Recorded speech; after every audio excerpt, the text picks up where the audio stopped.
Fans కలలు నిజం చేసిన రోజుది. 2 సార్లు పోటీ చేసి ఓడిపోయిన పవన్ కళ్యాణ్ వెనకడుగు వేయలేదు. ఎగతాళి చేసినా, ఎన్ని విమర్శలు వచ్చినా ఆయన ఆగలేదు. చివరికి 2024లో 21కి 21 సీట్లు గెలిచి తనను నమ్మిన అభిమానుల హృదయాలను గర్వంతో నింపాడు. 2014లో 2019లో ప్రజల తీర్పు ఓటమి చూపించింది. కానీ పవన్ వెనక్కి తగ్గలేదు. ఫ్యాన్స్ కళ్లలో కన్నీళ్లు చూసి మరింత బలంగా మారాడు. గ్రామాల్లో తిరిగాడు. ప్రజల సమస్యల్లో పాల్గొన్నాడు. గడప గడపకు వెళ్లి తన మనసులోని మాట చెప్పాడు. జనసేన అంటే ఒక పార్టీ కాదు, ప్రజల స్వరం అని నమ్మకంగా ముందుకు నడిచాడు. ఆ నమ్మకం ఫలించి ఈసారి చరిత్రే రాసుకుంది.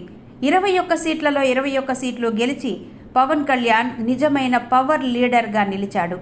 ప్రతిపక్షాలు ఎగతాళి చేసినా, సినిమా హీరోలకు రాజకీయాలు రావు అన్నారు. కానీ పవన్ చూపించాడు, నాయకత్వం అంటే కుర్చీ కాదు, ప్రజల నమ్మకం అని. ఫ్యాన్స్ ఈ విజయం చూసి కన్నీళ్లతో జై కొడుతున్నారు. 2 ఓటముల తర్వాత వచ్చిన ఈ ఘన విజయం పవన్ కళ్యాణ్ ఫ్యాన్స్కే కాదు, తెలుగు రాజకీయాల్లోనే కొత్త అధ్యాయం. సినిమాల్లో హీరో, రాజకీయాల్లో కూడా హీరో. ఫ్యాన్స్ ముద్దు పేరు ఇప్పుడు నిజమైంది. 0 నుండి హీరో. అటువంటి హీరోకు తెలుగు ప్రజల తరపున పుట్టినరోజు శుభాకాంక్షలు.